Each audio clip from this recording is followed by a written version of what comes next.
Teruwan Saranai.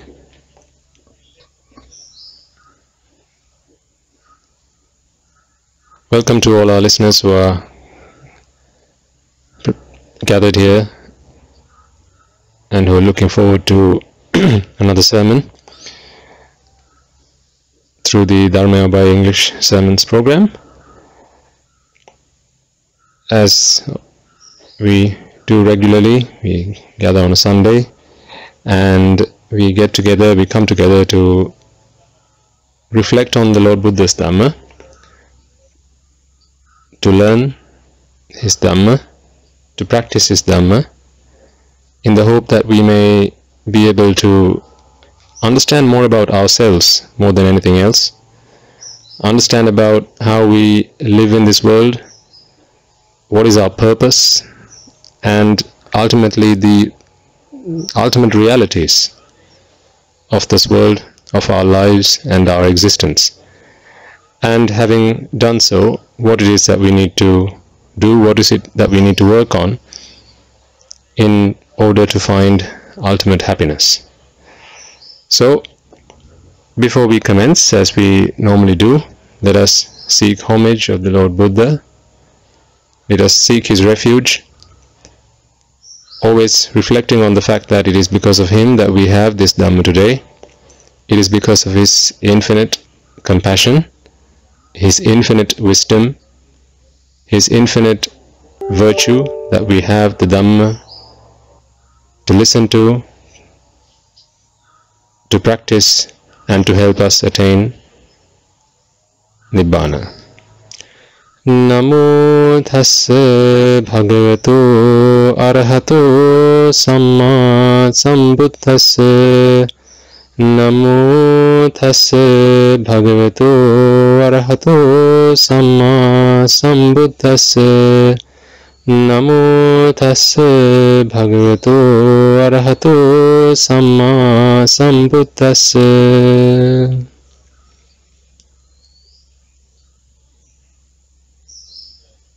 Let us also invite all those beings who are looking forward to these sermons, who are looking to listen to these sermons, looking to listen to the Buddha's sermons, in the hope that they may all also find eternal happiness, in the hope that they may find the path to Nibbana.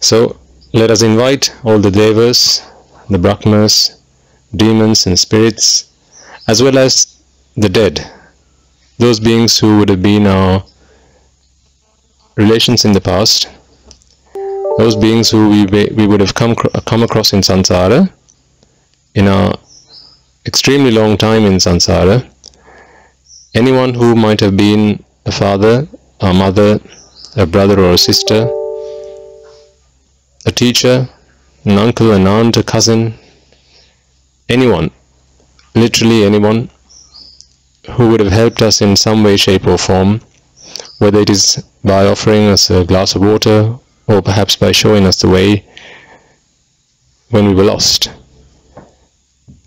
So now that we have this Dhamma and we are able to understand and use this Dhamma to achieve our ambition, which is to seek the ultimate happiness of Nibbana, let us share that treasure with all those beings. So as I invite the devas, the brahmas, the demons, the spirits and the dead, as well as anyone else who is looking to rejoice in this meritorious deed, join me in doing so by extending this invitation out in your hearts and minds, and invite all those beings to join us and listen to this sermon. Samanta Chakravalesu Atra Gachantu Devata Sadhamang rajasnsa sunantu sagga mokkadang Dhammasavana kalo ayang badhanta Dhammasavana kalo ayang badhanta Dhammasavana kalo ayang badhanta.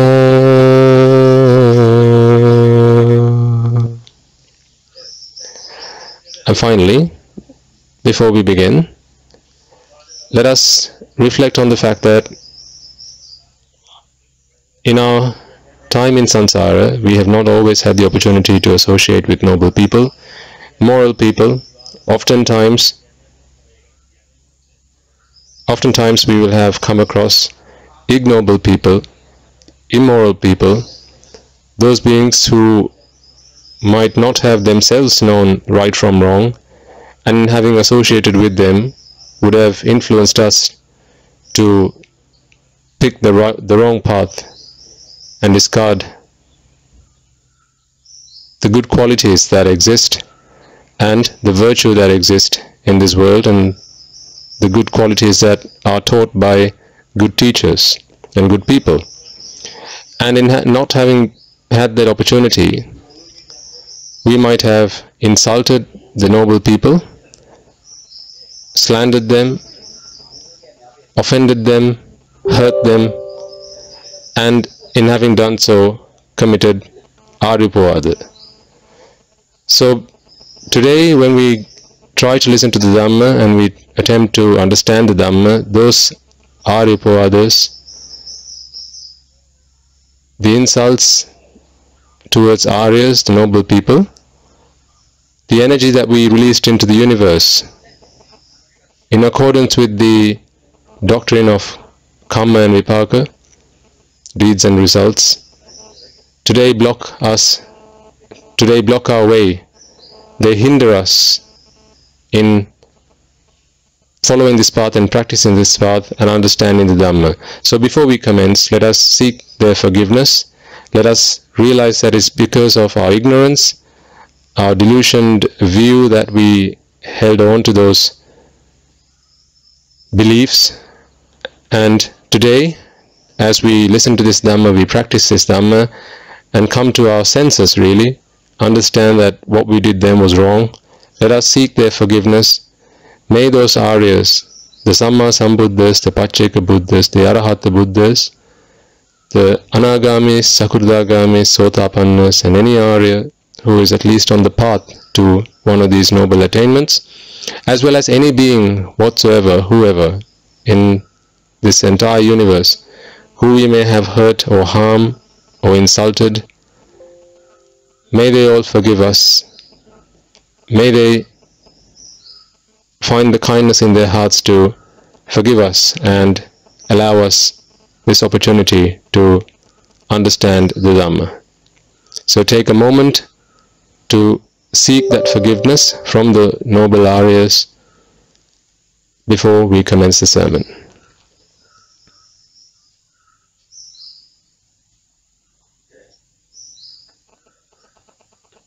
Okay.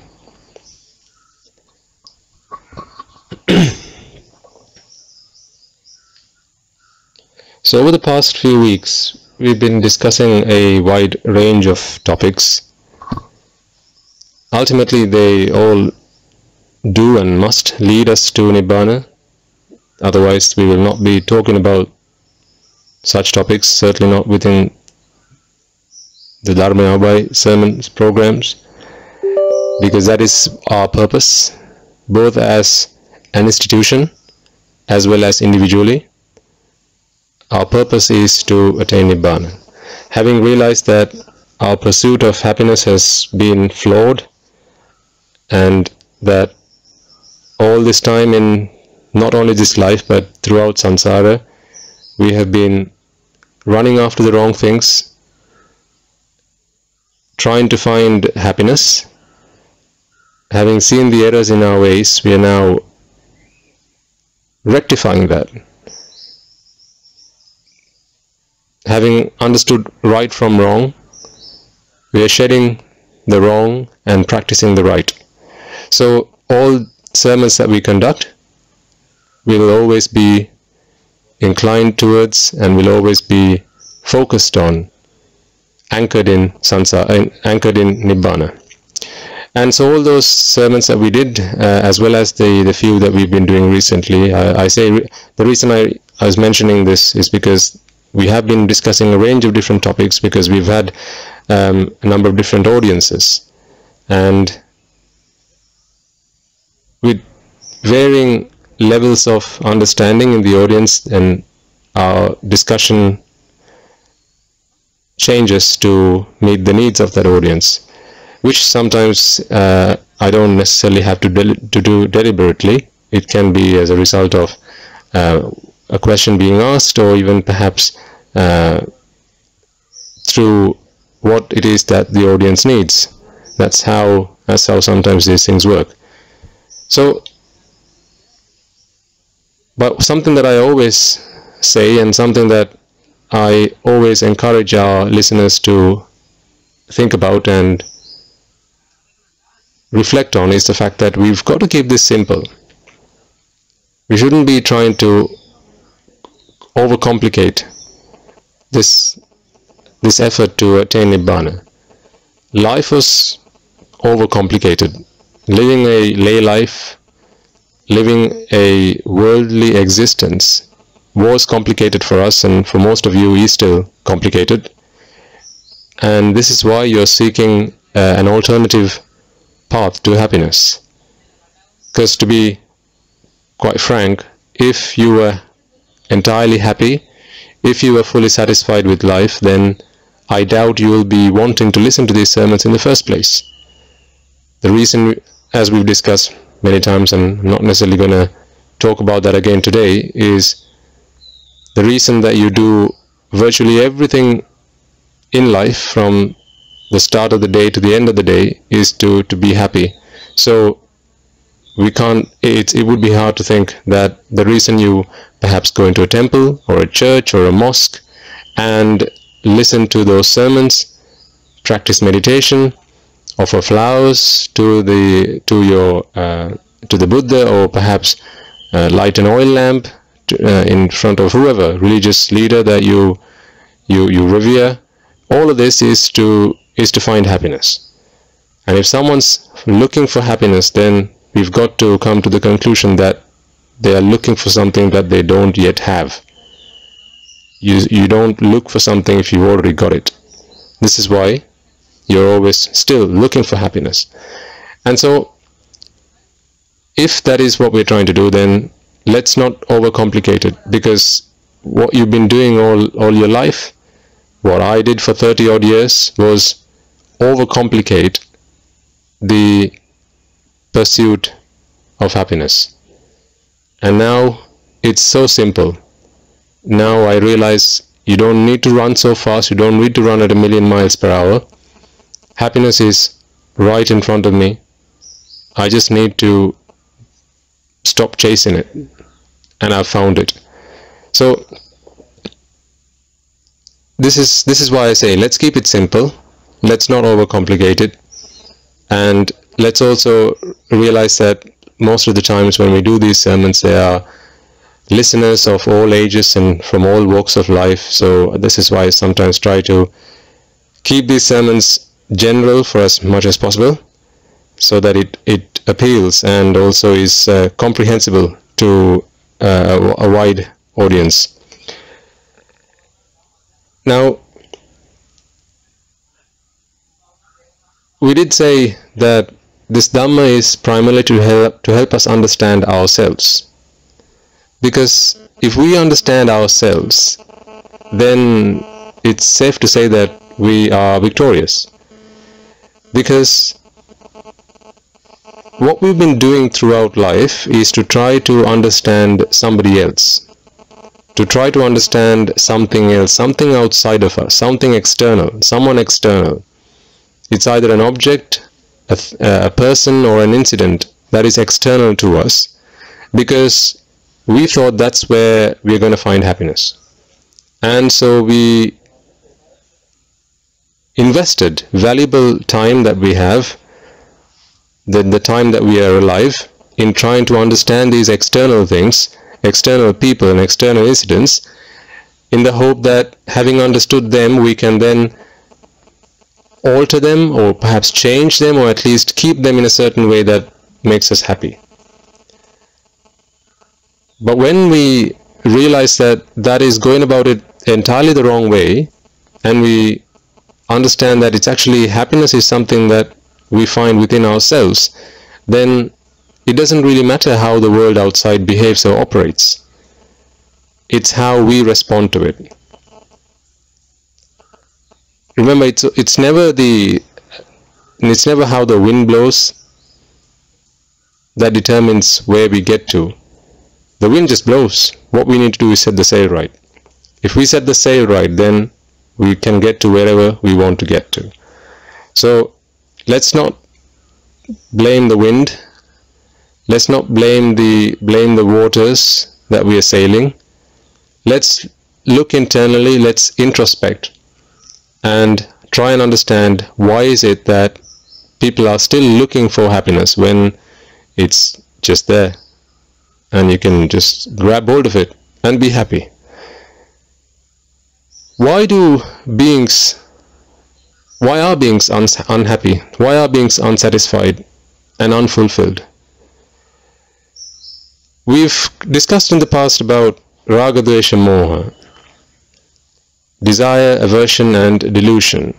And I think today it would be helpful for us to perhaps explore this a little bit more, to try and make sense of this a little bit more, and to see how it is raga, dvesha, moha that ultimately ends us by leaving us with the result of suffering and unhappiness and unfulfillment. Because what worldly beings normally do is they have feelings of desire, they have feelings of aversion or hatred, and believe that through desire and through fulfilling desire, happiness can be found. This is why when you feel the urge to engage in sensual pleasures at such times, then most people can, they don't know anything else other than going after that, whether it's by satisfying and fulfilling the sense of sight or sound or taste or smell or touch. It really doesn't matter, because the belief is and the view is that I need to satisfy my senses, because there's this desire within my mind that is yearning for me to seek sights and sounds and tastes and touch and smells to satisfy these senses, and therefore let me go out into the world and get these things, and then I'm going to be happy. And that's what we've been doing so far. Now, what we need to understand is, when have we ever been satisfied having done all of that? Think about your parents, your grandparents, your great-grandparents. Didn't they do exactly the same thing? Didn't they all go after the sights and sounds and tastes and smells and all, the objects that satisfy the five senses? Isn't that what they always did? Isn't that what they spent a lifetime doing? And that's what our parents did, their parents before them, as well as everyone else. You look around you in this world. This is how people are trying to find happiness. And yet, every day is a struggle to find that. Every day it feels like you're approaching it, but it's never something that, it's never a destination, it's always a journey. Then you got to wonder, are you perhaps running after something that you're never gonna get? It's like a mirage. You keep running after it. You're never going to achieve it. You're never going to arrive there. So when you look at yourself, you've got to realize that there is this delusion, there's this ignorance within ourselves that tells us that happiness is outside. And for as long as we feel that, and for as long as we believe that happiness is outside, we're going to keep running after it. When the Buddha described the world, he talks about Rupa, Vedana, Sanya, Sankhara, Vijnana. So Rupa being form, and if you can remember from sermons we did previously, this is Rupa, which is form that can be seen. Then there's Sabda Rupa, which is the form that can be heard. And then there's Rasa Rupa, which is the form that can be tasted. Gandha Rupa, smells. Pottabha Rupa, touch. And Dhamma Rupa, which is the thoughts that arise in your mind. Now, it's this Rupa, Vedana, Sanya, Sankhara, Vijnana that beings become attached to. If you take an example and think about a time when perhaps you've seen or you looked at a flower or any other object, and let's take a flower just to keep it simple. Let's take an example. You know that you're looking at a flower because you're seeing a difference in color. You're seeing a flower in perhaps in the midst of a some of the background. There's some greenery in the background, or perhaps you're holding a flower against something else. Maybe it's a picture of a flower at least. Then you've got the background of the picture. So ultimately, what you're seeing is difference in color. Now that's all the eye can perceive. Your eyes can perceive difference in color. And it's because of difference in color that you're able to see shapes. If you don't see difference in color, then you're not going to see shapes. Even if it's just black and white. You are able to see shapes because there are shades of black and white. So when you're able to see difference in color, your eyes perceive that you're looking at two or more different objects. Likewise, when your ear perceives difference in frequency, then you perceive that you're listening to something else. You're listening to two or more different sounds. When you can taste the 5 different basic tastes, so that's salt, and sour, bitter, sweet, and I think that's the 4. Yeah. So when you can taste the different basic tastes, then your tongue can perceive that it's tasting different types of taste or food. And likewise, your body is the same. When there's a change in sensation, your body can detect that there's a change in touch. So it's like if someone's tapping, or if you tap your finger on, say perhaps on your leg, for instance, then the reason you know that you're tapping it is because you're picking up that at one point there's touch, and then there's a change of pressure. It's a change of pressure that you're picking up. So likewise, your 5 senses are able to perceive very basic things. It's not able to perceive, your eyes are not able to perceive a rose, for instance. Your ears are not able to perceive a song. Your tongue is not able to perceive different types of food. It's just able to perceive different tastes, the basic tastes. Your body is not able to perceive a comfortable armchair or your bed. All it's able to perceive is change in pressure. So when your 5 senses are perceiving really basic things, how is it that we are able to experience all the things beyond that? How do I experience a flower? How do I experience my favorite dish, how do I experience the fact that I'm sleeping on a bed or sitting on a chair, when actually the inputs from the outside world don't tell me any of that? So clearly all of these are results of something that happens internally. And therefore we create our own world. This world that we live in is something that we create within ourselves, because how else do we take inputs from the world?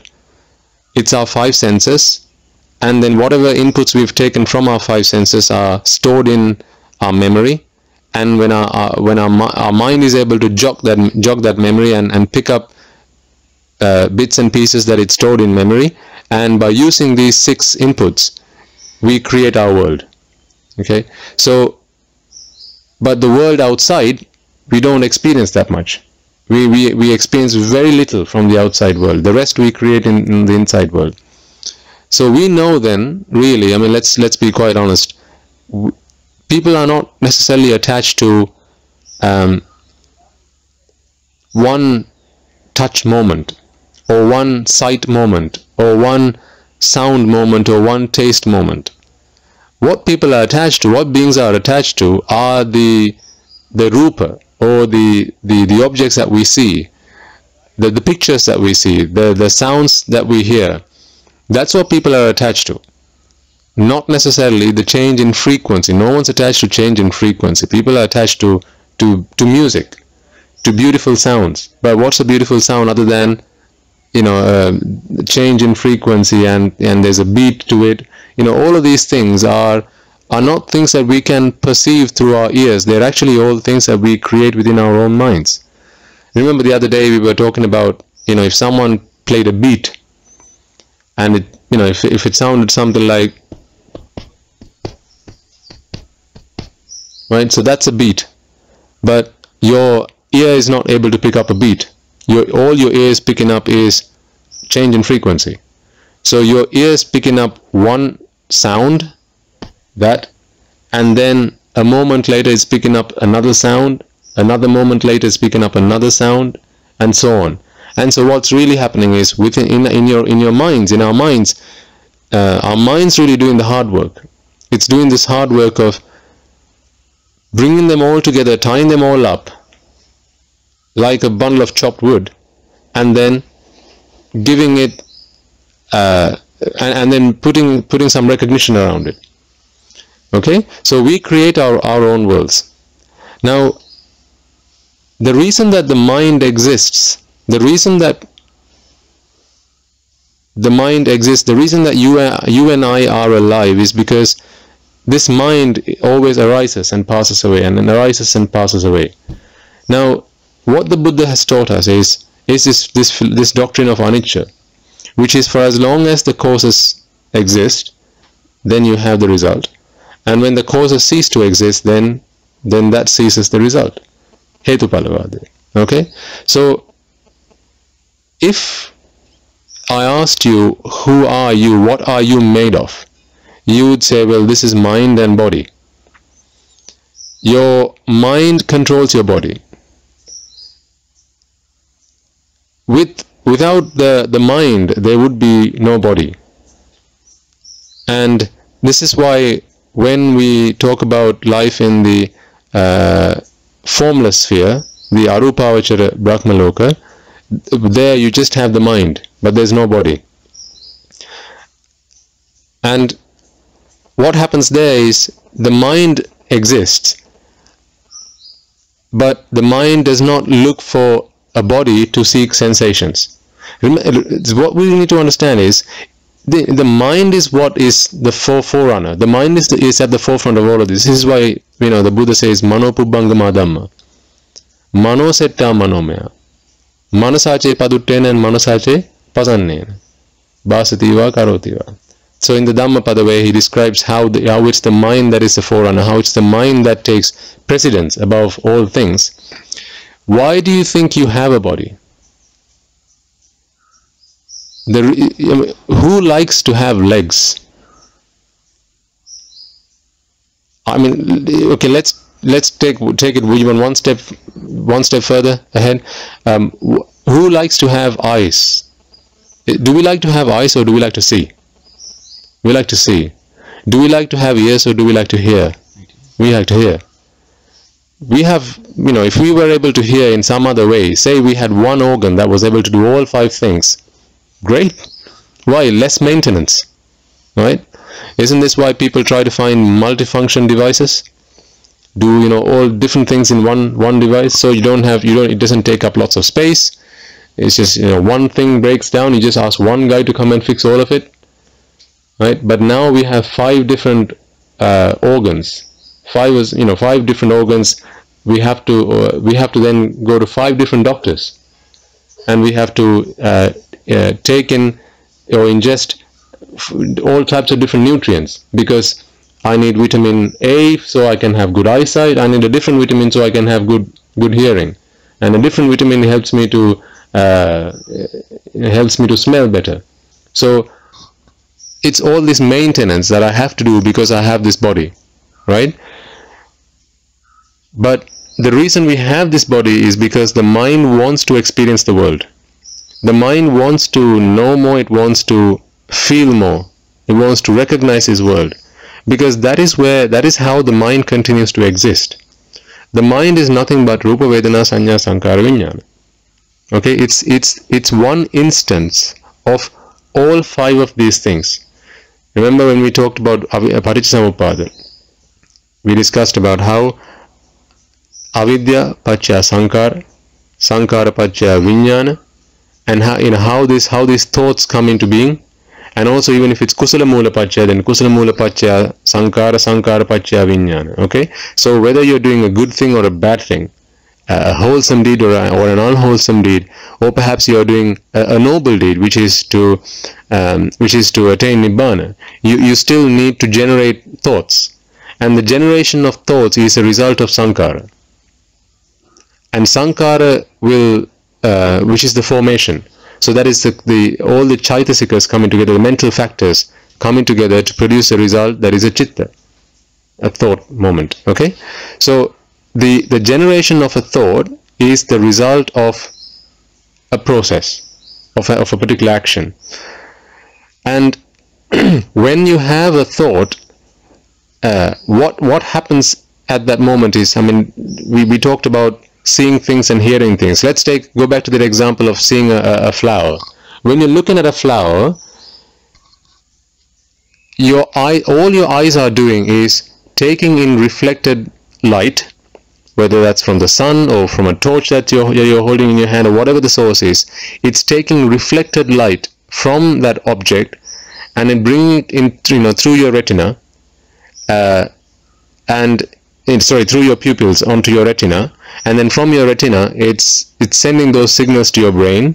Your brain is then is receiving these signals, and then your mind is picking up from there. So now you have rupancha paticca chakkuncha uppajjati chakku vijnana. So that is where tinnan sangati passo, in other words, where you have a material form, and you have the eye, and at the moment of contact, then you have eye consciousness. So when this happens, when that is the result of the action of seeing something, the result of that is Rupa, Vedana, Sanya, Sankara, Vijnana. So in your mind, remember, all of this still happened outside, as in externally. So by externally I mean, you have the eye, which is just a part of your body. You have a picture. Let's say it's a rupa. Let's take it as a picture, because that's what you're looking at, an object. Okay, you're looking at that, so that's also external. When the two of them work, and you have the eye consciousness coming into being, which can only happen when you have a live person that has an eye. When these three things come into being, you have this there's an instance of contact, and contact is nothing but the chakku vijnana registering that you've seen an object in your mind. Tinnan sangati passo. The three coming together. Tinnang is 3, Sangati is the coming together, Sang being the coming together, and Sangati, so the object, the I, and I consciousness, the three of these things coming together is contact. Tinna Sangati Passa, Passa being contact. Okay, what is this contact we're talking about? We're talking about contact as in registering the fact that you've seen something on your mind, and the ear is no different. When there's the ear, a functioning ear, when there's a sound and there's auditory consciousness, the three of them come together, and then on your mind there's the registration that you've heard something. So if there's no sound, it doesn't matter whether you have a ear or not. Whether you have, even if you have a ear and ear consciousness or auditory consciousness, if there's no sound, you're not going to hear anything. And if there's sound but there's still, there's no ear, then you're not going to hear anything. If you have a ear and you have sound but still you don't have ear consciousness or auditory consciousness, then still you're not going to hear anything. This is why a dead person can't hear anything. Okay, and this is why a live person, if they don't have their eardrums, can't hear anything. They have ear consciousness, but they don't have all the factors that need to line up to produce that ear consciousness.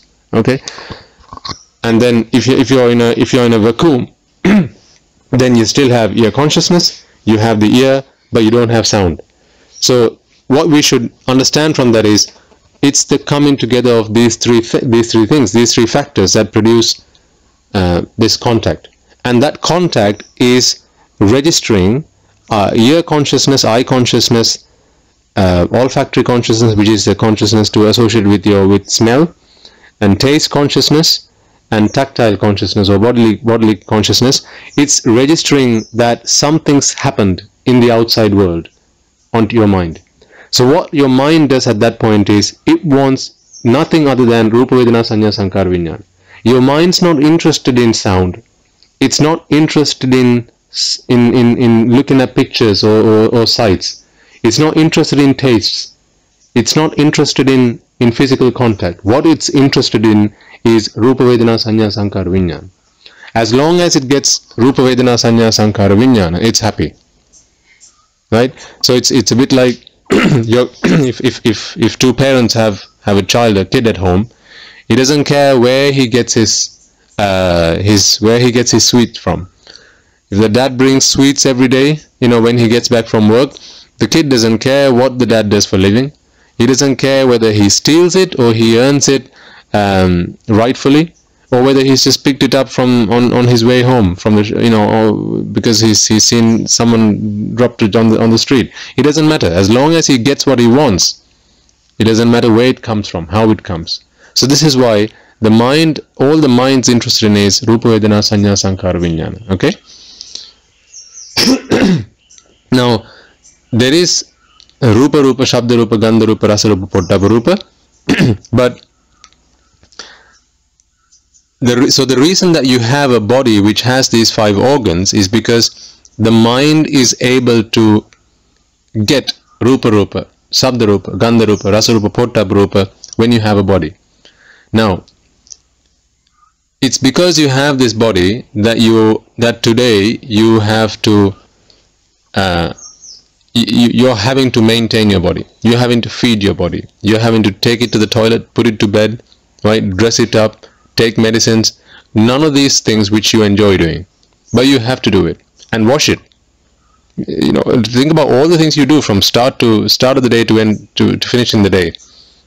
The first thing, as we say, you wake up in the morning, you run to the toilet. Second thing you do is put the kettle on. Third thing you do is, put something on the cooker or a rice cooker, or make some sandwiches so you can have something to eat. At least get a cereal bowl. Okay. None of these things are things that you particularly enjoy doing, but it's things you have to do. Why? Because you have to maintain your body. And then you put on your clothes, and now you have to go to work. Why? Because then that's how you can feed yourself and put a roof over your head and get medicines when you're sick. So all of these things you're doing, why? So you can maintain this body. But no one really likes maintaining their body. No one likes people don't like building a house, they like living in a house. People don't like washing their cars, they like driving the car. The only reason that someone washes their car, they shines their car, is not because they really like doing that. It's because when they get into that car and drive around, people are going to look at them and people are going to say, "Ooh, nice car. Where'd you get that from?" So people are going to ask questions. That is what they like. It's having those conversations. It's feeling a sense of self-importance. That is what they like. This is why they invest all that time in doing all that hard work and labor. So likewise, what you and I like, what we enjoy doing, is not maintaining this body. But today we are having to do that. We are having to do this because we were cheated. Cheated by whom? Our minds. Our minds wanted Rupa Vedana Sanya Sankara Vijnana. And to receive Rupa Vedana Sanya Sankara Vijnana, the mind yearned for eyes and ears and a tongue and a nose and a body. And now we are having to live with that. See how we are suffering because the mind wanted Rupa Vedana Sanya Sankara Vijnana. I mean, if you are able to take a step back and look at the mind as if it were another person, right? That would be your worst enemy. Your mind would be your worst enemy. Because now you're having to maintain all of this because the mind wanted Rupa Vedana Sanya Sankara Vijnana. You didn't ask for that. But you're having to live the pain. You're having to go through all of this. Why? Because the mind wanted Rupa Vedana Sanya Sankara Vijnana. And when you as we discussed last week, and perhaps a week before that, who am I? Where's this me? And you begin to realize it's nothing but mind and body. But yet, I'm having to do all this hard work. I'm having to labor myself. I'm having to endure the pain when I'm sick, when I'm ill, right? All because the mind wants Rupa Vedana Sanya Sankara Vijnana. So when you're able to perceive the world, perceive yourself and understand yourself in that way, you really feel that you've been cheated. I mean, I certainly do. I feel that I've been cheated. I feel that I fell for it. I fell for it because the mind wanted Rupa Vedana Sanya Sankara Vijnana, and I said, yeah, hey, that's fine, let's go do it. But now I'm the one who's suffering. And that is why I don't allow the mind to do whatever the mind wants now. Because I'm having to suffer the consequences.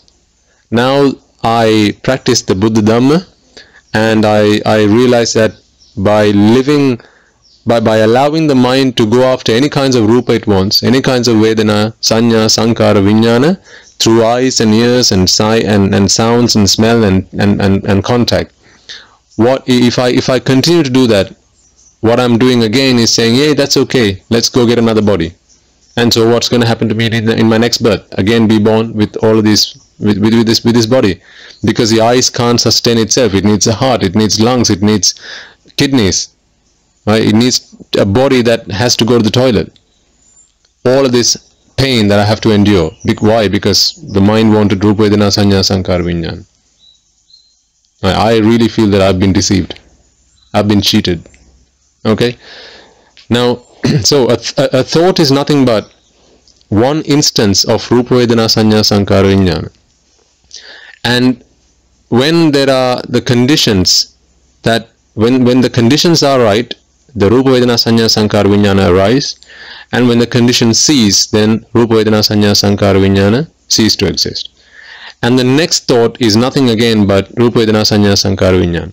And what about the thought after that? It's exactly the same. And the one after that is exactly the same. So for as long as you are alive, all you're doing is generating Rupa Vedana Sanya Sankara Vijnana. That is life. Life is nothing but the five aggregates. So then you've got to ask yourself, is it worth it? If you are nothing but Rupa Vedana Sanya Sankara Vijnana at this moment in time, and that's who you were in one instant before and one instant after this, where's the value that you've been giving to yourself? I mean, where's the me in it? Where's the I? Where's the us and the we and the they and the he and the she? It's nothing but Rupa Vedana Sanya Sankhara Vijnana running within a body. It's a program that's running within a machine. Right? If we had a pet robot, or just a robot, you'd have robots at home. You don't feel a sense of attachment to them. It's just a robot. They're not living, breathing things. They're just machine, and there's a software, there's a code running within that machine. That's all it is. Well, when you begin to realize that our minds are nothing but Rupa Vedana Sanya Sankhara Vijnana, and just a continuous flow of that. Where's the I? Where am I in it? So where did I come from then? That's ignorance. Ignorance is telling us that something exists when it really doesn't exist. That is ignorance. That's delusion. Ignorance is telling us that something doesn't exist when it actually does exist. That's also delusion. Okay? So if you've been to the beach and you've seen people fly kites, right? You'll see, kids tugging on the rope. That's because they're holding on to a kite. But what if there was no kite, but someone still, they're mimicking, tugging onto a rope? You're going to think this guy's crazy, because there's no kite, there's no rope. But he's gone mad, he's crazy, he's thinking that he's got a kite that they're attached to. Well, you tug on a kite so you can make that kite fly higher and go places. When there's no kite, what are you tugging at? What are you tugging for?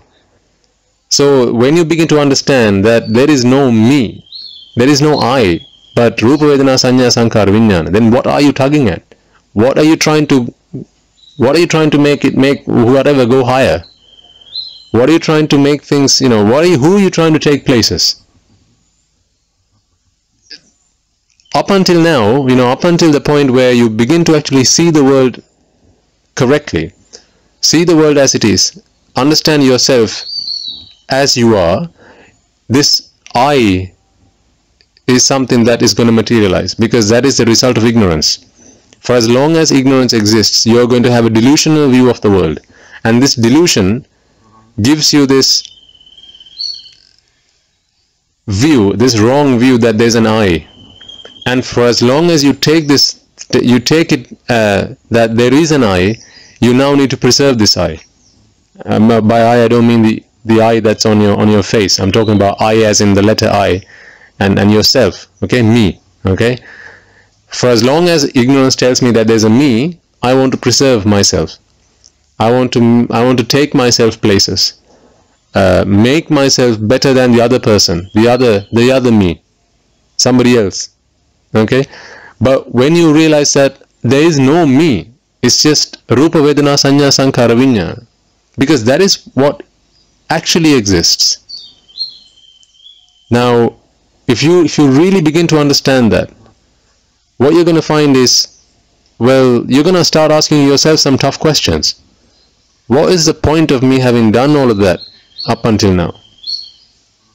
What is the point of having worked so hard to do what?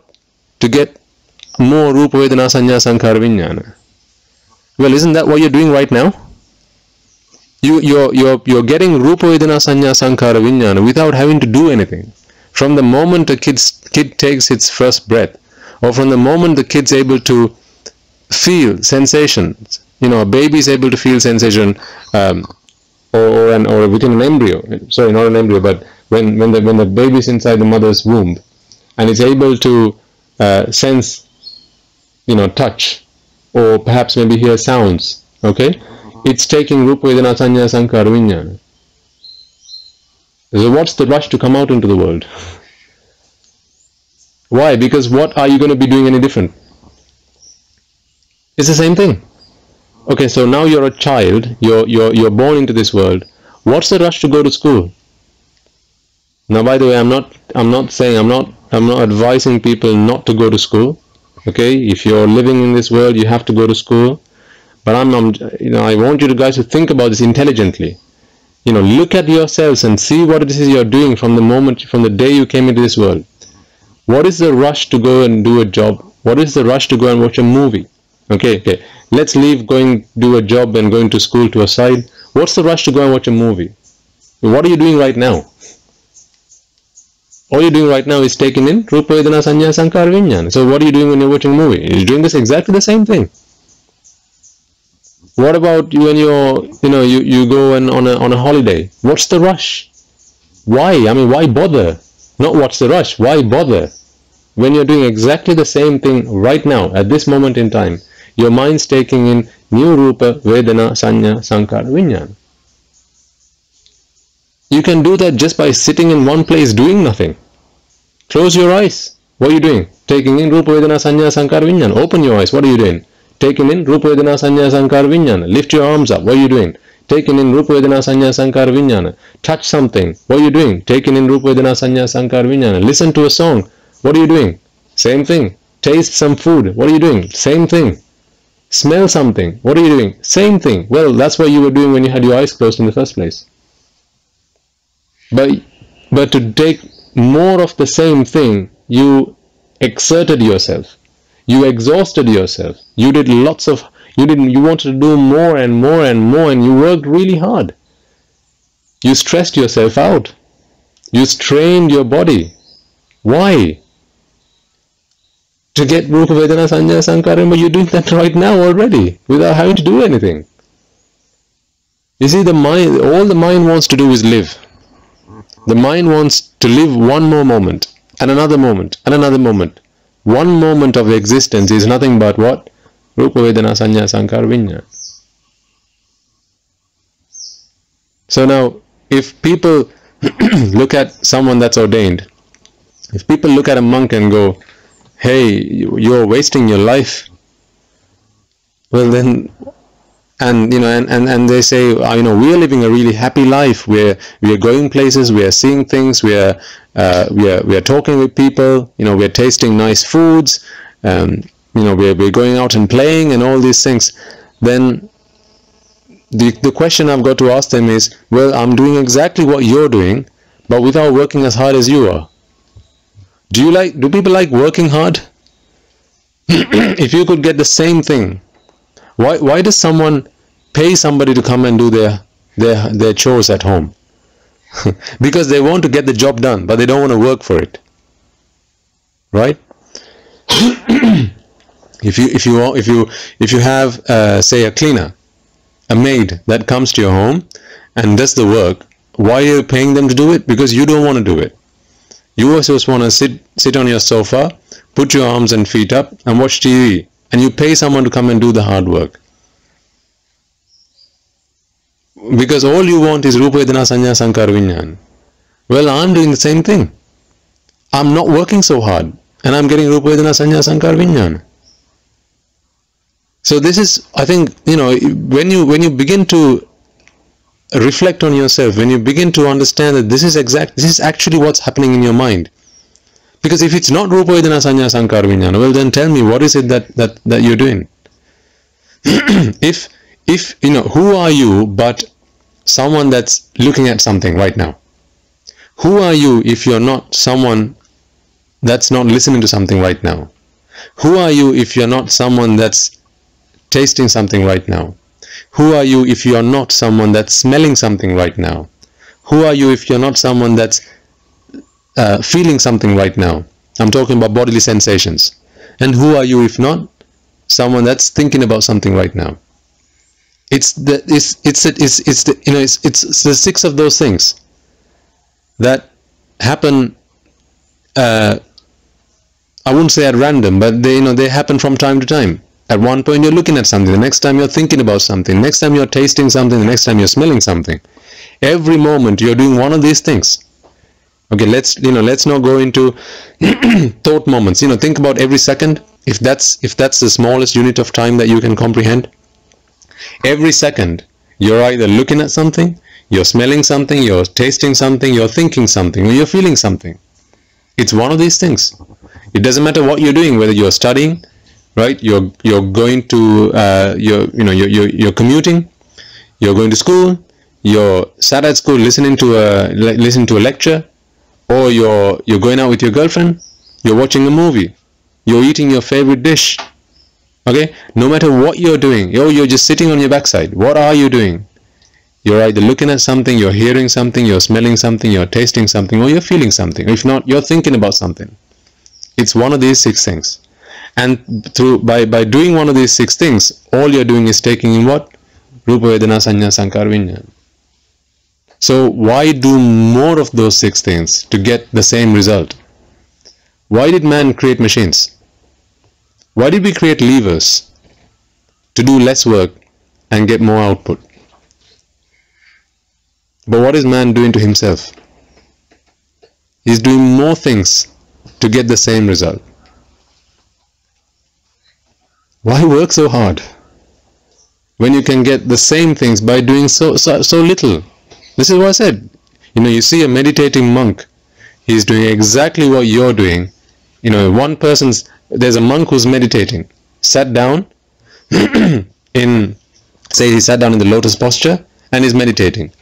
And then there's another guy 100 yards away, clapping his hands, jumping up and down, singing a song, okay, and looking at a picture at the same time. And he's got an ice cream in his hand and he's lapping away at it as well. And then he's smelling the smell of roses around him. He's doing all of those things. And then there's a monk 100 yards away, sat down and meditating. Tell me, aren't they doing exactly the same things? At a micro level, one might think, no, this guy, he's tasting nice good taste. He's looking at nice, beautiful pictures. He's beautiful sights. He's taking in good smells. He's smelling good smells, and he's getting good feelings by jumping up and down, clapping his hands. He's having fun. Well, what's the monk doing? What is that guy doing? Doing all of those 6 things. He's just taking in Rupa, Vedana, Sanya, Sankara, Vijnana. What's the monk doing? Sat down meditating. He's taking in Rupa, Vedana, Sanya, Sankara, Vijnana. But he's not working so hard for it. Why are we trying to complicate things? You see, when you begin to understand this, when you begin to realize this, you really, you feel like slapping yourself in the face. Don't you? You really feel like slapping yourself in the face, asking yourself, what the hell did I work so hard for? Why did I want to go look at things and smell things and taste things and touch things? Think about when you're at home, right? Say your father's brought something, it's something new you've never seen before, and it's on the table, it's on the dinner table, and you walk in, you come out of your bedroom, you walk towards the dinner table, and you see it, it's some kind of object that's on the table. What do you want to do? Well, now you've seen it. What happens next? Now you want to know what this is. So you walk towards it. You can't walk away from it. You feel this urge, I want to know what this is. What are you looking for? Rupa, Vedana, Sanya, Sankara, Vijnana. What are you doing right now? It's Rupa, Vedana, Sanya, Sankara, Vijnana. And then you walk towards it, what? To get even more Rupa, Vedana, Sanya, Sankara, Vijnana. Even more of the 5 aggregates. Okay? So now you pick it up. Now you're kind of pressing it with your fingers, trying to get a sense of whether it's soft or hard. What are you doing right now? Taking in the 5 aggregates. And then you bring it towards your nose so you can smell it. What are you doing right now? Taking in Rupa, Vedana, Sanya, Sankara, Vijnana. Now it feels like, well, it's on the dinner table, perhaps it's something I can eat. So now you want to taste it. You lick it with your tongue. Now what are you doing? Taking in Rupa, Vedana, Sanya, Sankara, Vijnana. And when you're doing all of these things, what are you doing? You're taking in an idea of what this object is. It's an object that was never, not in your world before now, but now it's in your world. You tap on it. You tap it on the table. See if you can get a sound out of this thing. Why? Because you want to take in Rupa, Vedana, Sanya, Sankara, Vijnana. So now you've done all of these 5 things, taken in 5 lots of Rupa, Vedana, Sanya, Sankara, Vijnana. You have 25 different Rupa, Vedana, Sanya, Sankara, Vijnana. So you know this object in 25 different ways now. So what you do now is you once you've taken all of those things, you put it into your memory bank. Why? So that next time someone asks you, what is that object? You can say, it's one of these 20, it's a combination of these 25 things. Why did you bother doing that? Because your mind wanted to survive one more moment. Aren't you a slave? Aren't you a slave? You're a complete slave to your mind. Your mind's looking for Rupa Vedana Sanya Sankara Vijnana, and you're like a dog that's going behind it. Hey, anything else? It's like, mind throws a frisbee. You run, catch the frisbee and bring it back to the mind and ask, anything else? Can you throw that again? Here you go. Go again. Good heavens. We've been slaves. We've been enslaved. And, if that was all, then fair enough. But that's not all either. The reason your mind wanted the eye was because so it could take in Rupa Vedana Sanya Sankara Vijnana. Now who's got to protect the eyes? Who's got to wear glasses, buy glasses, suffer when you can't see, when you don't have short-sightedness and far-sightedness, go to the optician and treat your eyes. What about when your ears get clogged up? Okay, or some kind of insect goes into your ear. Then who's got to go and do all of that? You've got to go and do all of that. What about when, have you never bit your tongue by mistake? How painful was that? Who's got to suffer that? Well, we've got to suffer that. Why? Because the mind wanted Rupa Vedana Sanya Sankara Vijnana. And then what about all the other rest of your body? Like we said before, people sweat, you got to shower, you get dirty, right? And then you got to find shelter, you got to feed yourself, you got to take medicine, you got to look after your lungs, your health, your heart and your liver and your spleen and your stomach. And what about when you get appendicitis? What about when you can't go to the toilet? You want to, but you can't. Now who suffers? All because your mind wanted Rupa Vedana Sanya Sankara Vijnana. You wanted so little, but it made you work so hard for it. I haven't seen a form of slavery that's so cruel, so unkind, so unjust as the mind slavering the body. And people think injustice is somewhere else in the world. People think slavery happens in Africa. Really? This is why I say, don't be the person that looks out from the window. Look at the mirror. The entire world's problems is in the mirror. Stop looking at the window. You just pointing at other people, hey, you're wrong, he's wrong, you're wrong, go fix yourself out, go sort yourself out. What about the biggest problem? It's like a nuclear bomb inside you.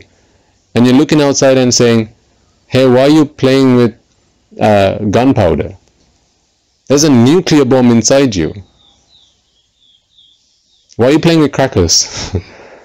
There's a nuclear bomb inside you that's ticking away. This is going to blow up. And then what about when you grow old? You can't stand on your feet. You can't go to the toilet. You will. You go to the toilet on your bed. You're bedridden. You get bed sores. Right? What about insect wounds? And you get hurt and you get, you wound yourself, you injure yourself. All of this pain you have to endure. Why? Because the mind wanted Rupa Vedana Sanya Sankara Vijnana.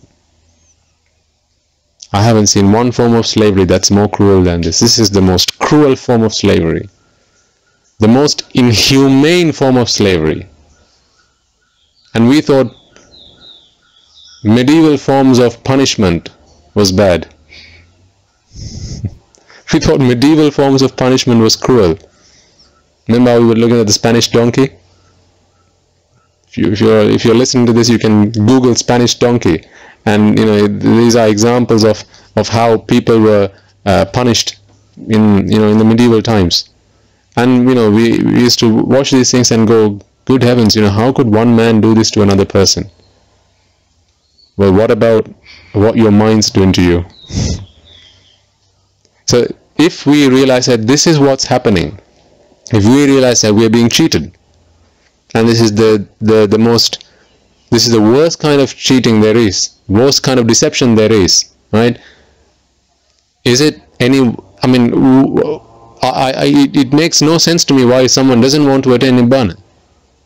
Because what is Nibbana? It's putting the mind to rest. It's grabbing the mind by its neck and going, hey, I caught you. You've been cheating me, you've been deceiving me, you've been slavering me all my life, not just this life. Throughout samsara, what a long journey we've come. Eons after eons after eons. You know, we say our Gautama Lord Buddha came past 5 lakhs of Lord Buddhas. So 5 lakhs would be 500,000 Supreme Buddhas. 512,028 Supreme Lord Buddhas, or 27 even, because he was the 28th. 512,027 Lord Buddhas. When, you know, from the moment he decided, I want to be a Samma Sambuddha, he came past 512,027 Lord Buddhas. And as we know, the time span between 2 Lord Buddhas is many kalpas, many eons. What do you think you and I were doing all that time? Taking a break? No, we came all that way as well. Why? Because our minds wanted Rupa Vedana Sanya Sankara Vijnana. All that pain we endured. Why? Because our mind wanted Rupa Vedana Sanya Sankara Vijnana. So attaining Nibbana is nothing other than grabbing hold of this mind by its neck and going, you are the reason that I have suffered for so long. Now I'm going to kill you and rest in peace. Isn't that what we should be doing? Because if you don't do this, what are you going to do today? What are you going to do tomorrow? Go out in the world, get even more Rupa Vedana Sanya Sankara Vijnana. That's all you're doing. Whether it's sitting on your backside, getting up and going to work, going to school, cooking food, okay, going out to a party. All you're doing is that. Going on holiday. I mean, what you're forgetting is you're working so hard to do all this. How much sankara are you doing to do all this? You know, when you even just, you know, getting up and going outside, that requires energy. To get to recover that energy, what should you do? You should eat again. To eat, what should you do? You should earn. To buy stuff and so you can eat. To do that, what should you do? You should earn. To earn, what should you do? You should go do a job.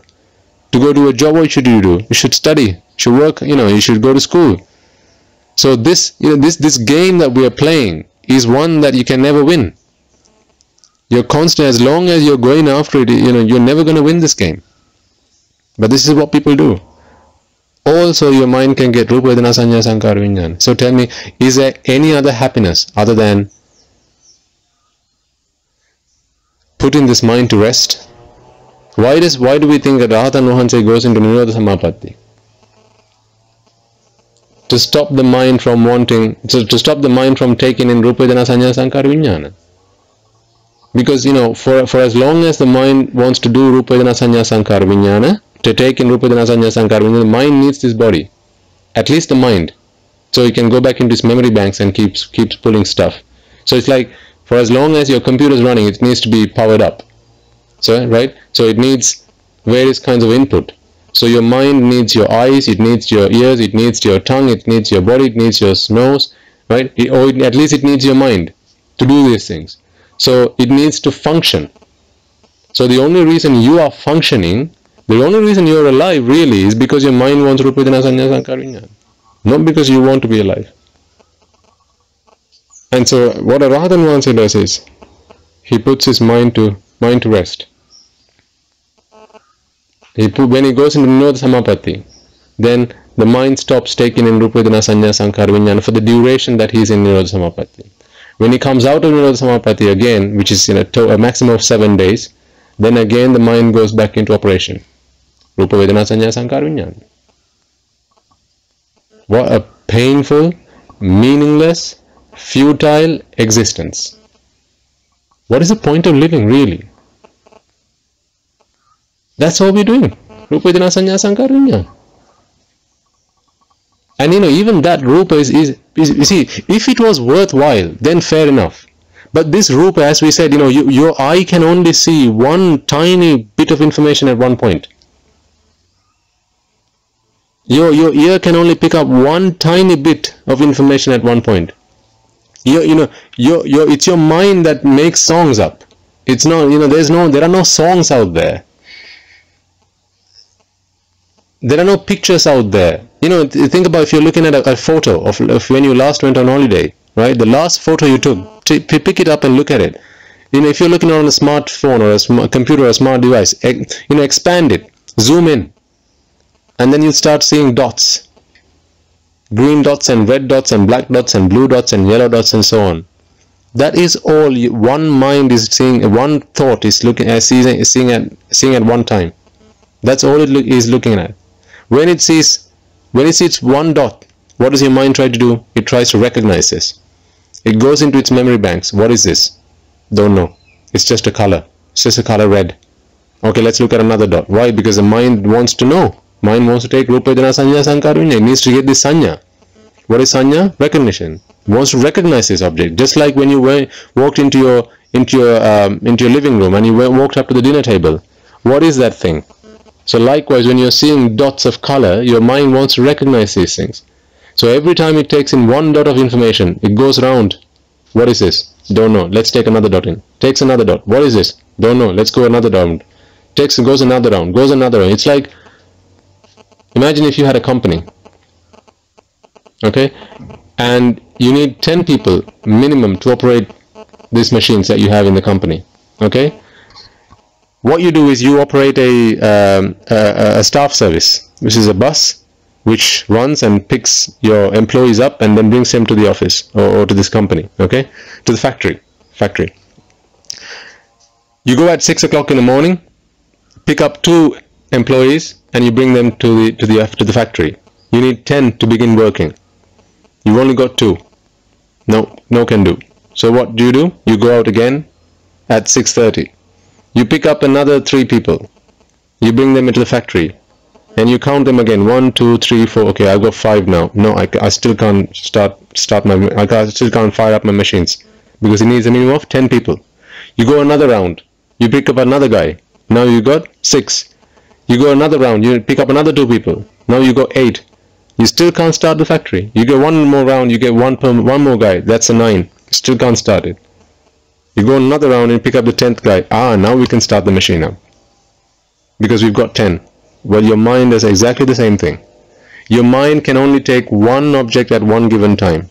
And that object is nothing but a tiny fraction of a sound, a tiny fraction of a sight, a tiny fraction of taste, a tiny fraction of touch.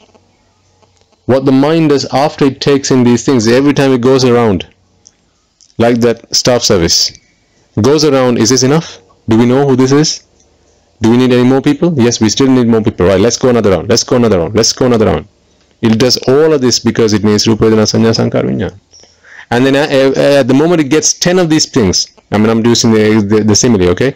You're taking, or the metaphor, you're taking the 10 of these things and go, okay, now we can start the factory. Likewise, your mind goes round, and when it's taken about 1 billion of these objects, it goes, now I know what that is. It's a football. It's a house. It's a hand.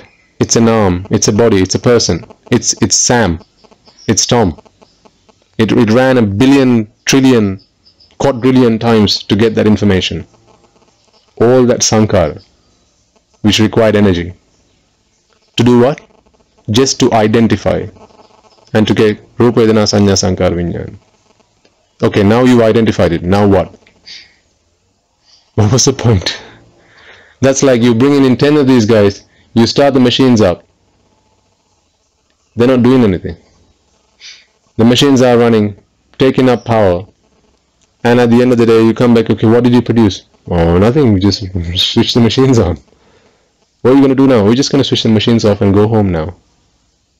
And I have to pay you? Yes, you have to pay us. We were here. What else is the mind doing? What else are we doing? See, when you begin to think about this, I mean, this is why I say, slap yourself in the face and ask, what were you doing all this time? What was the meaning of my existence?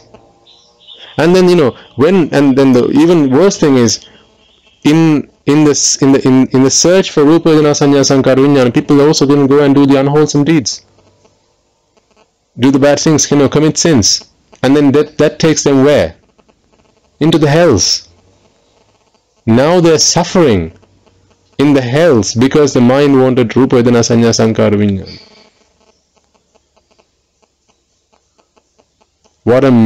Isn't this why the Lord Buddha says Anicca Dukkha Anatta? Anatta meaning asara, meaningless, useless, futile, essenceless. There's no meaning in doing this. It's just useless, completely, utterly useless. Isn't that what we're doing?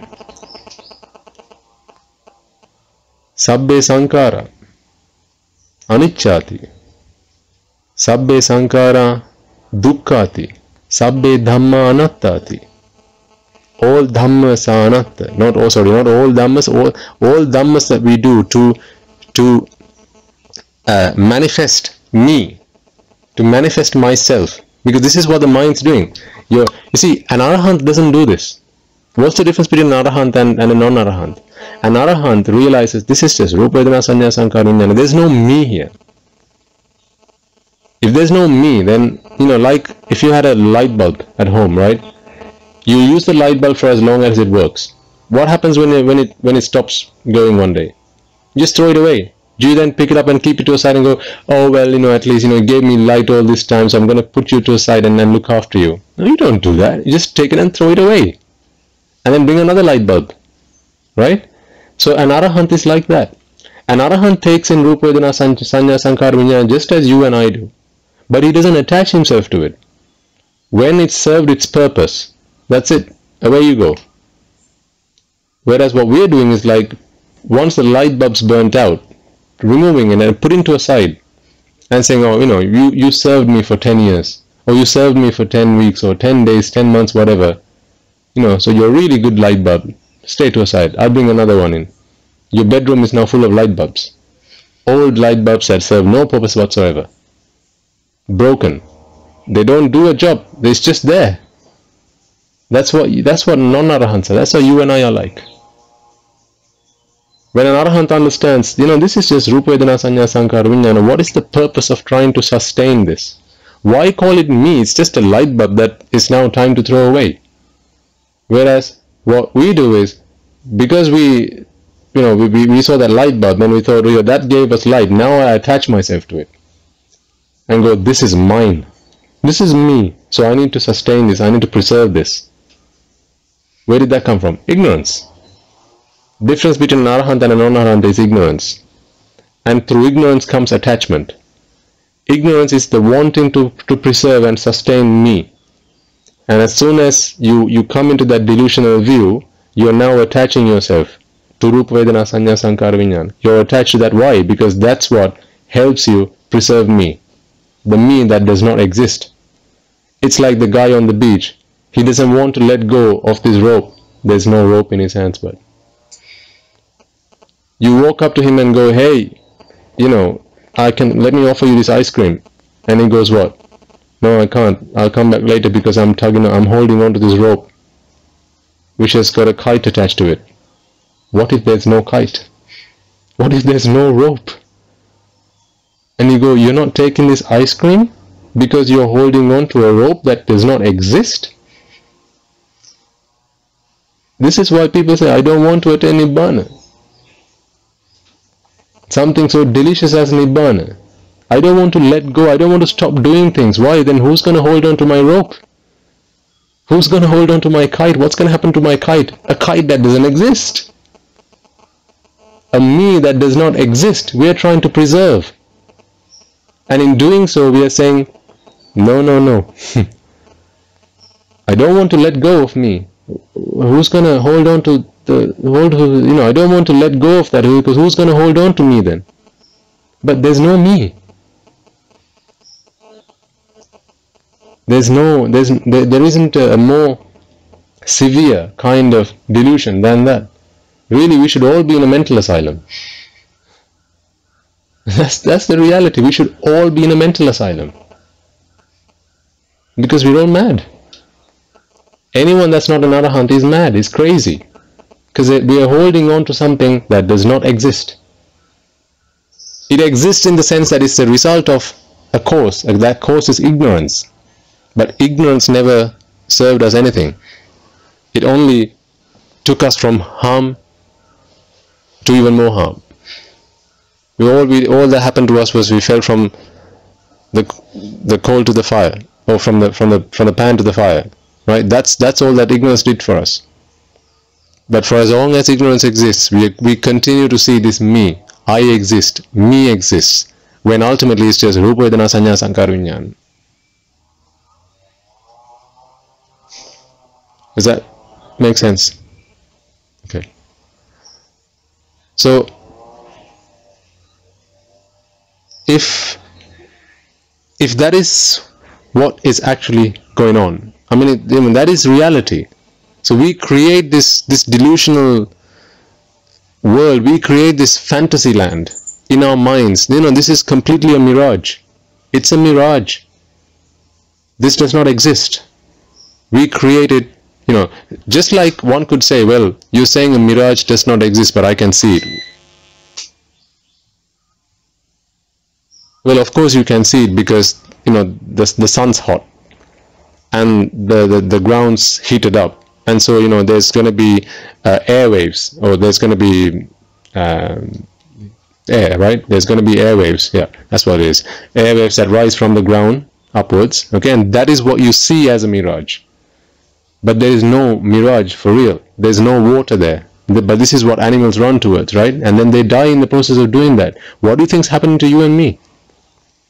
What do you think is happening to all of us? We're running towards our death.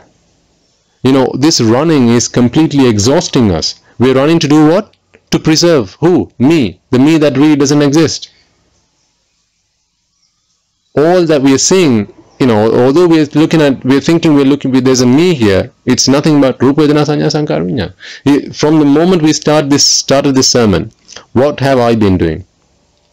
I've been either seeing something, listening to something, okay, feeling something, smelling something, tasting something, or thinking something.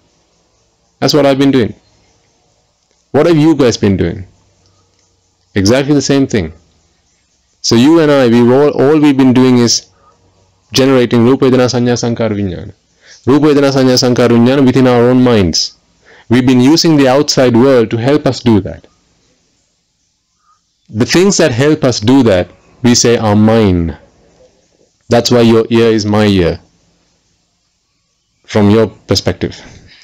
That's why your eye is my eye, from your perspective. You don't point at my eye and go, that's my eye. As in, you say, that's your eye, right? So if you and I are two people, you don't look at me and point at my eye and go, hey, that's my eye, can I have that back, please? You don't say that. Why? Because this eye does not help you do anything. It does not help you look. It does not help you see. This ear does not help you hear. But your ear helps you hear. And therefore you say, this is my ear. The things that are mine are the things that help me produce Rupa Vedana Sanya Sankara Vijnana in my mind. There are the internal and the external minds. Not minds as in the minds that blow up, okay? My things, the things that belong to me, my possessions. There are the internal ones and the external ones. The internal ones are the eyes, the ears, the nose, the tongue, and the body, and the mind. Okay. The external things are everything else in the world. Your car, your house, your flower, your wife, your son, your daughter, your aunt, your uncle, your computer, your bed, your food. All of those things are external, my things. They are mine because they help you produce Rupa Vedana Sanya Sankara Vijnana. And because you want Rupa Vedana Sanya Sankara Vijnana, you want to make them more mine than they are at the moment. What do I mean by that? When you walk past a clothes shop, you look through the glass and you see a nice pair of jeans on a what do you call them? On a mannequin. Okay, you see a nice pair of jeans and a smart shirt. Right now, looking at it through the glass, it's yours to a very limited extent. It's only yours for as long as you walk past that window, walk past the glass. You can look at it. Now it's yours, and when, as soon as you walk away, it's not yours anymore. But what if you wanted Rupa Vedana Sanya Sankara Vijnana forever and ever and ever from that jeans and the pair of shirt? Sorry, from the pair of jeans and the shirt. You got to go into the shop, ask how much it is, pay that money, buy it, and bring it home. Now you can take Rupa Vedana Sanya Sankara Vijnana from it for as long as you like, for as long as the causes exist for that object to remain as it is. But even that is conditioned. When the conditions cease to exist, the result ceases to exist. But what have you done? Your minds wanted Rupa Vedana Sanya Sankara Vijnana from that object. Okay? So your mind's expecting a certain type of Rupa Vedana Sanya Sankara Vijnana. But that certain type of Rupa, that quality of the five aggregates can only be taken for as long as the conditions that existed at the point you bought it continue to exist. But the moment you bring it home, the moment you paid for it and you bought it, now the causes are continuously and constantly changing. You spill something on it. You spill some tea while you're drinking a cup of tea, and you're wearing your jeans and the new shirt, and you spill some tea on it. Now, will you ever be able to get the same Rupa Vedana Sanya Sankara Vijnana from it? No. But why did you buy it and why did you bring it home? Because you wanted to take Rupa Vedana Sanya Sankara Vijnana, that particular type, that particular kind of Rupa Vedana Sanya Sankara. That's why you didn't, you looked at one pair of jeans, you looked at the next pair of jeans, you liked the left, you liked one of them better than the other. That's why you didn't buy the other one. You bought this pair because you liked the Rupa Vedana Sanya Sankara Vijnana you got from that particular kind of gene and the way that it is right now. But when you brought it home, you wore it, or even you wore it in the at the shop. You drove home, you went to a restaurant, you had a cup of tea, now you spilled tea all over it. Now you're not getting the same Rupa Vedana Sanya Sankara Vijnana from it. Now your mind doesn't want it anymore. Now you're suffering. Not because you spilled tea on it. You're suffering because your mind can't get the Rupa Vedana Sanya Sankara Vijnana that it wants from it. That is why you're suffering. Why doesn't an Arahant suffer when he spills tea on his robes? Why do you and I suffer? Mentally, I'm talking about. Physically, yes, we've got to go and wash it. But what if it leaves a stain? Well, if it left a stain and Arahant washed it, it's got a stain. What can I do? Hey ho. But you and I wouldn't be exactly the same. We'd be, oh, I've got a stain, and every time you wear the robe, you're going to look at it and go, that stain. It's going to remind you of that incident which we really didn't enjoy. Why? Because now your mind can't get the Rupa Vedana Sanya Sankara Vijnana that it liked. Not because you spilled tea on it. That was not the problem. Have you seen batiks? This type of clothes that people wear in Sri Lanka, where there are various designs. They're called batiks, and the way they make batiks is generally you get a cloth, cotton that is one color. It's a monocolor, so it's either be yellow, green, red, and so forth. They'll usually be bold colors, and then they tie the cloth up in certain ways, and then they dip it in some kind of pigment. Okay, and when you take it up, you put it out in the sun, and then you've got designs on it. I'm sure you'll have seen it. So these are called batiks. Okay, and they're sort of indigenous to Sri Lanka and Sri Lankan culture. Now that is nothing other than stained cloth. So what's the difference between that and tea spilt on your shirt? That's a stained cloth as well. But your mind liked the Rupa Vedana Sanya Sankara it got from the batik cloth, but it didn't like the Rupa Vedana Sanya Sankara it got from the stained tea mark. Now it's suffering. Again, I tell you, it's not because you spilt it. It's because your mind can't get the Rupa Vedana Sanya Sankara Vijnana. So life is nothing but getting the Rupa Vedana Sanya Sankara Vijnana the mind likes, from wherever, from whatever. And if you do good things to give it the Rupa Vedana Sanya Sankara Vijnana, by not hurting people, by doing good things to people, by doing good to society, then these are what we call the wholesome deeds. If you do bad things to people, bad things to yourself, if you hurt people, if you hurt yourself, if you lie, if you steal, if you kill, the 10 unwholesome deeds, if you do any of those things, to do what? To get Rupa Vedana Sanya Sankara Vijnana for your mind, then those are unwholesome deeds. And that takes you to the hells. You're going to hell to get Rupa Vedana Sanya Sankara Vijnana.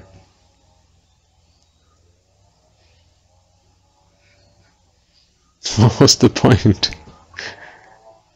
You can get Rupa Vedana Sanya Sankara Vijnana just sitting on your backside with your eyes closed while your mind's doing it all day long. See? This is why an Arahant is completely happy, perfectly satisfied, just sat down, not wanting to go and do this, that and the other. But a non-Arahant is, they want to know more, they want to see more, they want to hear more, they want to taste and feel. And to do all of those things, you have to have this body. This is why you are born again. See, you can explain everything through this doctrine. The reason you are born again is because your mind wants more Rupa, more Vedana, more Sanya, more Sankara, more Vijnana. It's not happy with just what the mind is able to perceive. It wants to take in new, fresh stuff. So it needs to send these guys on errands. Hey, go there, go get some Rupa, go get some Shabda. Go get some sounds, go get some sights. I mean, if your body were able to detach your eyes and ears and your kind of skin, okay, and your tongue and your nose, I swear to you, he would do it. So he could send all of these things all over the world, get all of these Rupa Vedana Sanya Sankara and bring it back. This is why you have legs. So you can take your eyes and your ears and your nose and your tongue and your body places. So you can get fresh Rupa Vedana Sanya Sankara Vijnana. What is the purpose of existence? What is the point of continuing life like this? It's meaningless. But this is not to say go die, go hang yourself. This is not what we're saying. Because if you do that, you're going to be born again. The only way is by, as I said, grabbing hold of your mind by the neck and going, it's you wretched thing. You are what made me suffer all this time in samsara. For nothing other than Rupa Vedana Sanya Sankara Vijnana. I didn't want that. You wanted it, but I had to suffer for it. I'm not going to let you do that again. This is why I'm going to become an Arahant. So, what do you need to do from that point forward? Is to look at the world as it is. Look at what have I been doing all this time. You see, now that you feel you're cheated, now that you feel that you've been deceived, you want to get away from this deception, right? You want to stop this deception.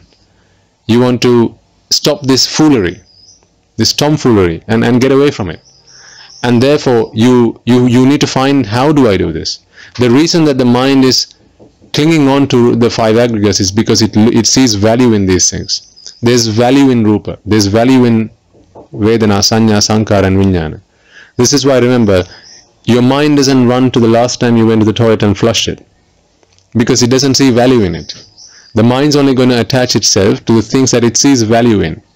So for as long as your mind is going to see value in the Rupa Vedana Sanya Sankara Vijnana, it's going to keep running after it.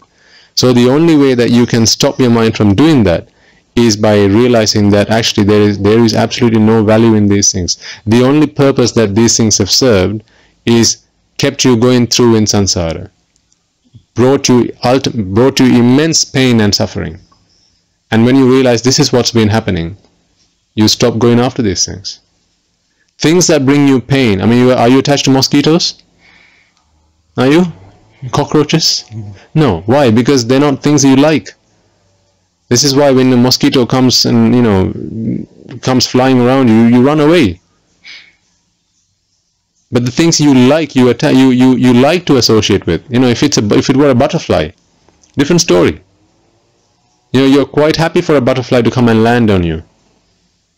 Spend as much time as it can. When it flies, hey, no, come back, I didn't mean to chase you. When it's a mosquito, you don't go, hey, come back, I didn't mean to chase you. No, you don't even want it to land on you. Why? Because one you're attached to, one you're not attached to. Why you're attached to? Because you see value in it. You see that, you think that this is going to bring me happiness. Remember, purpose of life, being happy. You can't argue with that. You can if you want to, but you're not going to win. Purpose of life is to try and be happy. Try and be happy, not be happy. Try and be happy. This is what we're all doing. Trying to be happy. That's what everyone in the world is doing. Trying to be happy. You and I are happy. We are happy because every day we are letting go of stuff. We are letting go of the things that we used to be attached to. The things we were attached to are the things that brought us unhappiness, brought us suffering. So to be happy, what do you have to do? Let go of those things. Then you don't have to do anything else to be happy. If you let go of the things that brought you suffering, well, guess what is happening to you? This is no rocket science. You don't need a brain surgeon to work this out. You're happy. Letting go of the things that made you unhappy is what's going to make you happy. When you're ill, why do you take medicine? To cure yourself. Now what's happening to you? You're becoming healthier, and so you're happy. So why are you taking medicine? To let go of the things that was making you unhappy. If it was pain that was making you unhappy, you take medicine, right? The medicine's treating you and it's taking away the pain. Now you're happy. You didn't have to do anything else other than that. Pain, taking medicine took away the pain. Now let me go find happiness. You didn't have to do that. You took the medicine, took away the pain. Now you're happy. Similarly, the things that make you unhappy, all the things you're attached to, if you let go of those things, well, guess what's going to happen to you? This is why every day, you and I, we are moving towards happiness. Every day we are letting go of one more thing that we are attached to. Because it's the things we are attached to, the things that our mind's looking for to get Rupa Vedana Sanya Sankara Vijnana, that keeps us going in samsara. And there's nothing more hurtful, nothing more harmful than this journey in samsara. Because it's always the things that we're attached that take us on this journey. Okay. So I hope that has been useful. If you have questions from any of the things we discussed, then please send them through. We'll pick them up on a future sermon. And I think we're also, some of our listeners have requested that we make these programs more accessible, and that is by arranging these sermons in somewhere in Colombo, so more people can attend, rather than in the suburb that we are in the monastery, which is, I'm all for that, and it's absolutely a great idea. So it's possible that perhaps even from as soon as next week, or perhaps maybe the week after, we'll be getting together in a more accessible location in Colombo. Details we'll be sharing with you guys as soon as we have them. So keep an eye out for that. And as always, continue to listen to these sermons if you find them helpful. Even if you feel that you've understood to a certain extent, then until you become an arahant, this is all you got to do. Listen to this and then practice it. I've said plenty times, I like listening to sermons more than preaching them, because that helps me. It helps me reap the fruit of someone else's labor. That's the easy bit. That's the easy bit. When you've got to go and plant your own trees, water them, add fertilizer, and then wait for the fruit to come. Now a farmer's, he's got to work hard for that fruit. But what if you could just walk into a farm and pluck the fruit? That'd be so much easier, wouldn't it? So listening to a sermon is like walking into someone else's garden and plucking their fruit with their permission as well. This is basically always 24/7. Come and pluck the fruit. We're working hard to reap the fruit, reap the reward. You can just come and pluck it. So that is why I like listening to sermons more than preaching. But of course, we'll continue doing this for as long as people find value in these sermons. Okay, so before we conclude then, let us reflect on the merits that we have all acquired in preaching this Dhamma and listening to this Dhamma. May all the Devas, the Brahmas, the spirits, the demons and dead that gathered to listen to this sermon rejoice in these merits. May all those people that helped us make this meritorious event a success also rejoice in these merits. May these merits help any beings born in the woeful plane to be born in the blissful plane as soon as possible, and may those beings having been born in the blissful plane, as well as all the Devas, Brahmas and anyone who are already in the blissful plane, be able to use these merits, rejoice in these merits, and be able to listen to the Dhamma, practice the Dhamma, and may the Dhamma help them all cross the ocean of samsara. May all beings attain the supreme bliss of Nibbana. Thiruvon Saranai.